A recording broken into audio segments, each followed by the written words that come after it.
When I first heard about the Black Pine Motel, I thought the rumors were exaggerated, another creepy urban legend blown out of proportion.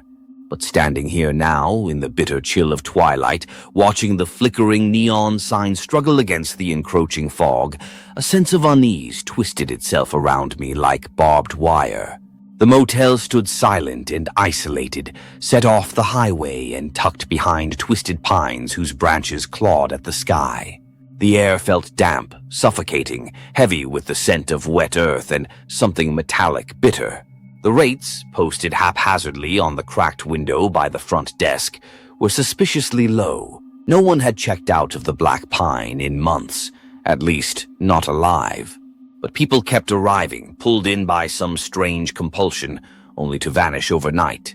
Their cars remained, parked neatly in the gravel lot, but the guests were simply gone, evaporated into the whispering night. That's why I was here. I wasn't police or FBI, just a private investigator hired by a desperate family whose daughter had disappeared without a trace from room 17. She had only stopped for a single night while heading home from college, but it turned out to be one night too many. As I walked into the dimly lit lobby, an elderly clerk stood motionless behind the desk.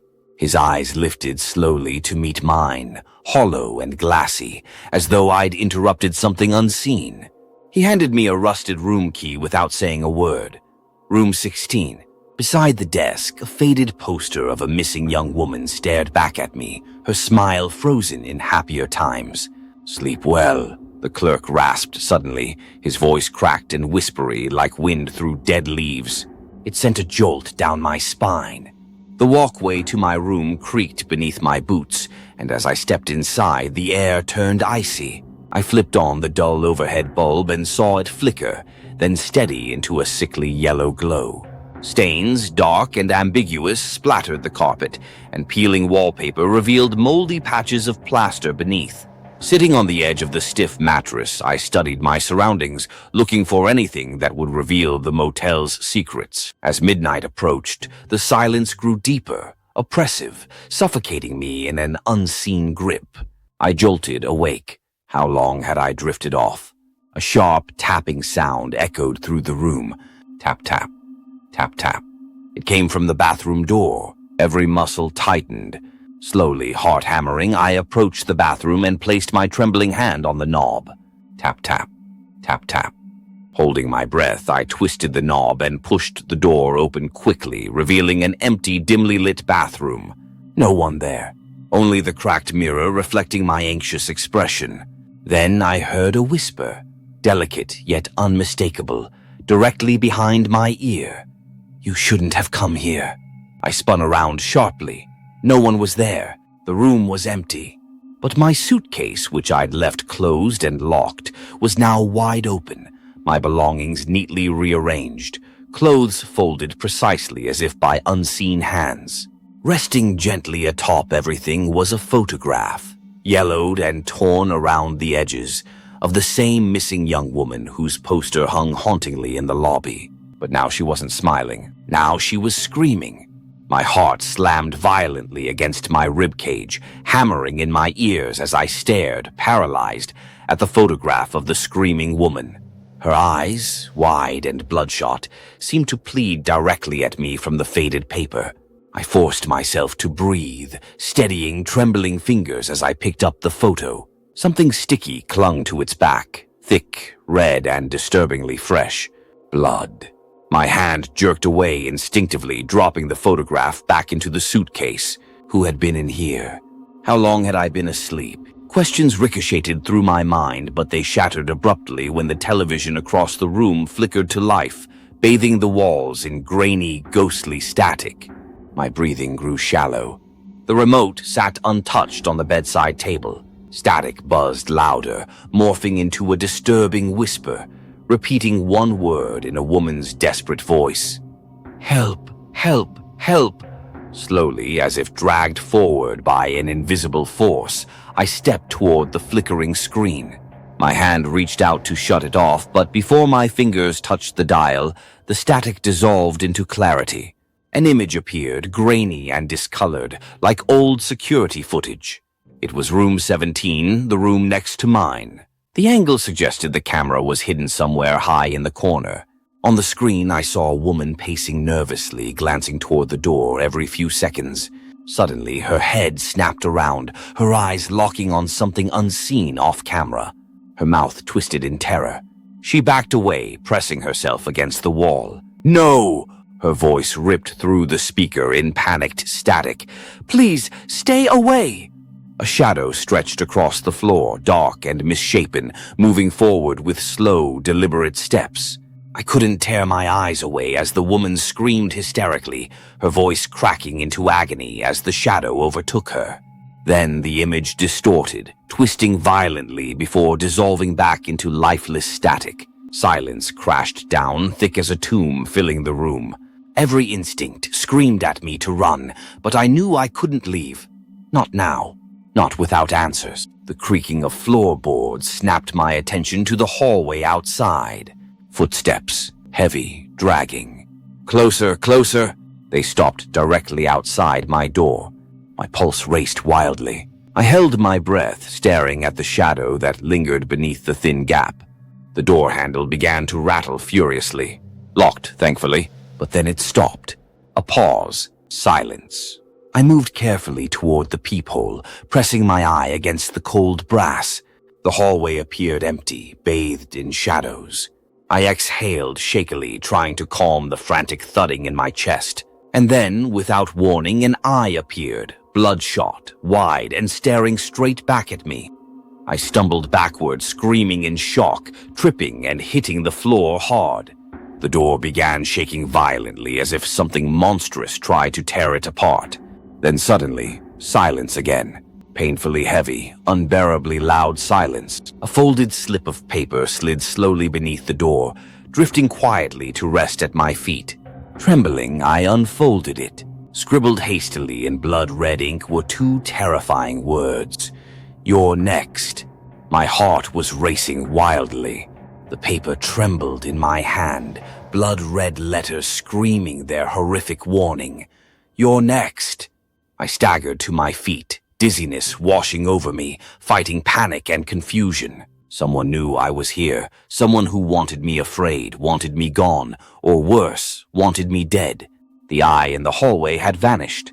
Slowly, cautiously, I opened the door just a crack and peered out. The corridor lay empty, dark, oppressive silence thickening the shadows. Gathering every ounce of courage I possessed, I stepped into the hall, clutching my flashlight tightly. The wooden boards groaned beneath my weight, each step echoing in the suffocating quiet. Room 17 was right next to mine, its door slightly ajar, creaking gently on rusted hinges, inviting yet ominous. I pushed it open carefully, revealing a room identical to mine, except torn apart by violence. Furniture lay broken, sheets shredded. Dark stains smeared across the walls, forming patterns that hinted at frantic, desperate struggles. My flashlight flickered, threatening darkness. I shook it, cursing under my breath, feeling exposed. The beam steadied, sweeping across the ruined room, landing upon the bathroom door, closed tight but streaked with dark, dried smears. A sound echoed from behind the door, a quiet sobbing, faint yet unmistakable. "Hello?" I called, my voice shaking, betraying my fear. The sobbing abruptly ceased. Silence rushed in again, suffocating and deadly. Grasping the handle, I felt a cold, slimy wetness coat my palm. I withdrew it sharply. Blood dripped down the metal knob, pooling silently onto the filthy carpet below. Something urged me forward, overriding the screaming voice in my mind to run. Taking a breath, I gripped the slippery handle and twisted. The door opened with a sickening creak, revealing a bathroom cloaked in darkness. My flashlight pierced the gloom, landing upon the bathtub. Inside, I saw something that would haunt my nightmares forever. Submerged in thick, dark liquid was a woman, or what remained of her. Her skin had peeled away, leaving muscles exposed, eyes wide open and unblinking, face frozen in a permanent expression of torment. My stomach turned violently, bile rising in my throat. Suddenly, her head snapped toward me, neck twisting impossibly, bones cracking sharply. A guttural moan erupted from her ruined throat. "Help me," she gurgled, lifting a skeletal hand, stretching fingers stripped of flesh toward me. I screamed, stumbling backward and slamming the bathroom door shut, heart nearly bursting through my chest. The lights flickered violently, plunging the room into darkness. Panicked, I fumbled for my flashlight, dropping it with a loud clatter. Hands trembling, I snatched it up, desperate to regain my sight. A sharp whisper breathed directly into my ear. "You can't leave." Spinning wildly, my flashlight beam revealed nothing but emptiness behind me. Yet I felt eyes everywhere, watching, waiting. Then came a piercing, shrill cry from outside, echoing through the foggy night. Rushing from the room and onto the balcony, I saw the elderly clerk standing motionless below in the parking lot, illuminated dimly beneath the flickering neon sign. He stared directly at me, eyes wide, glazed, unnatural. "You're awake," he called out, his voice echoing oddly. "Good, they've been expecting you." Before I could respond, shadows shifted violently from the darkness around him, impossibly stretching, twisting and reaching. Horrified, I watched the shadows envelop him, smothering his scream as he vanished into thin air. Silence followed, punctuated only by my ragged breathing and the pounding of blood in my ears. But it was broken again by a slow, dragging shuffle along the corridor behind me.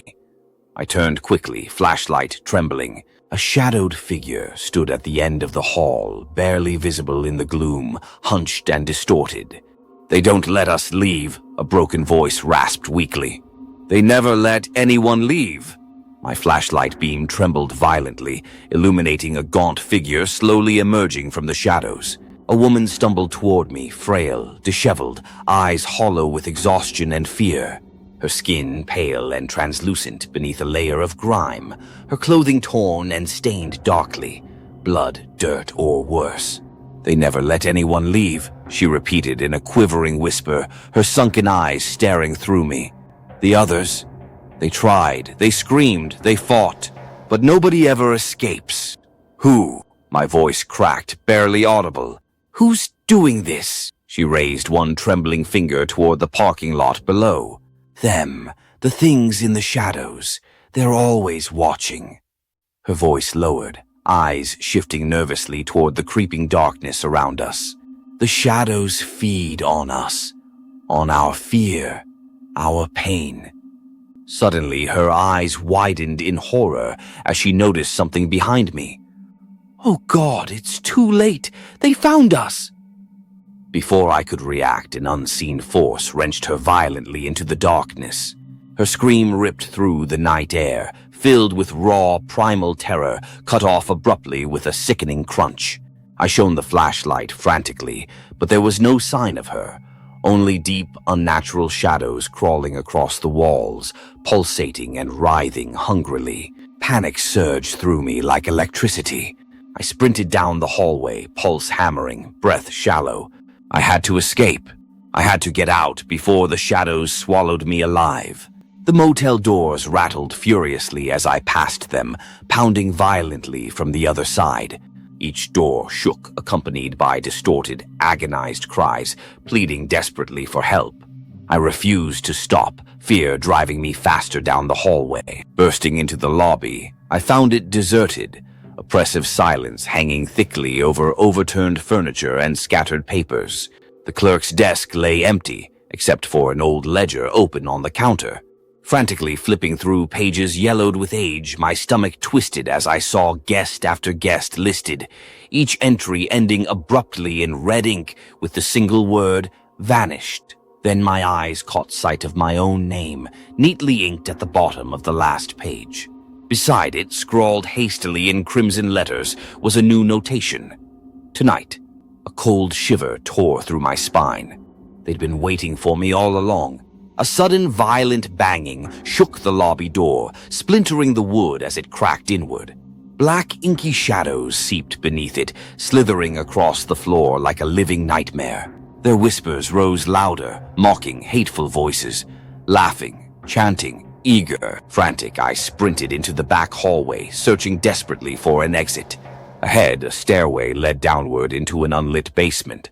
Hesitating only briefly, I descended, stumbling blindly into the musty darkness below. My flashlight sputtered weakly, barely illuminating the room filled with abandoned luggage, purses, shoes, a grim collection of forgotten belongings of vanished guests. In the far corner stood a heavy metal door, slightly ajar, revealing a narrow tunnel beyond. The air escaping the tunnel was fetid and rank, saturated with the stench of decay. My every instinct screamed not to enter, but the shadows above forced my choice. Stepping through, I pulled the heavy door shut behind me, sealing myself inside complete darkness. My pulse echoed deafeningly in my ears. Shaking violently, I aimed my dying flashlight down the tunnel. A chilling draft blew toward me from the abyss, whispering softly, intimately, "We've been waiting for you." With mounting dread, I realized I'd walked straight into their lair. Terror surged through me like fire. The clerk, now transformed into a monstrous shadow towering above, reached toward me with arms elongated and distorted, black tendrils clawing hungrily through the dim red haze. "You will feed us," it rasped, eyes gleaming like cold embers. "Your fear strengthens us." I backed away, feet slipping on the wet stones beneath me. Panic churned inside my chest, mind racing frantically for escape. But as I moved, my fingers brushed against something smooth and cold on the altar behind me. A small metallic object. Instinctively, my hand closed around it. The shadow lunged, dark limbs grasping at me violently. I reacted instantly, thrusting the object forward like a weapon, praying it would fend off the horror. In a brilliant flash, white light erupted from my hand. The shadow recoiled, shrieking with pain as the blinding glow seared through its dark, twisted form. Confusion gripped me. I stared at the mysterious artifact in my hand, a small silver pendant engraved with symbols identical to those on the altar. "Stop!" the creature roared, shrinking back into a human form, the elderly clerk once more gasping in agony. His face, now pale and human again, twisted in genuine terror. Where did you get that?" "I found it here," I said shakily, holding it firmly. "You're afraid of it, aren't you?" "No!" he hissed, his eyes darting nervously. "You must not." Suddenly, footsteps echoed behind me. Spinning around, I saw figures emerging from the shadows. Dozens of people, weary and gaunt but alive. Among them was the missing woman whose photo had haunted my investigation. She stepped forward, reaching out gently, her eyes softening with relief. "You found it," she whispered, pointing to the pendant. "That pendant was hidden centuries ago. It protects us, breaks their hold." She took my hand, and I felt a rush of warmth and courage surge through me. I raised the pendant high, its glow intensifying, illuminating every shadow and crevice, banishing darkness. The clerk screamed one final time before collapsing to the ground, his body dissolving like ashes in wind. Above us, the walls trembled. Bright sunlight pierced through newly opened cracks in the ceiling, washing over everyone trapped below, bathing us in warmth and hope. The shadows screamed and evaporated beneath its brilliance, vanishing forever. We emerged together, blinking into daylight. The motel, now exposed and vulnerable beneath the morning sun, had already begun crumbling away as if reality itself had rejected its darkness. The mist cleared, and with it the oppressive gloom that had haunted this place lifted. Police sirens echoed from the highway. Someone had seen the strange lights and called authorities. Soon, ambulances and rescue teams surrounded the ruins, amazed to find survivors after years of disappearances. As I watched families reunite tearfully, relief flooded my heart. We had won, freed from a nightmare none believed could ever end. Months later, the town gathered to celebrate our rescue. The motel was demolished, replaced by a garden memorializing those who had vanished. I stood there, surrounded by laughter and hope, gripping tightly the silver pendant that had saved us all. My nightmare was finally over, but as I turned away, smiling warmly, something caught my eye. In the distance stood a figure watching quietly, a shadowed shape beneath the pines. Fear prickled through me briefly, but the figure stepped into the sunlight, revealing a gentle old woman who smiled kindly before fading away, at peace at last. For once, hope had conquered darkness in a place I thought only nightmares thrived.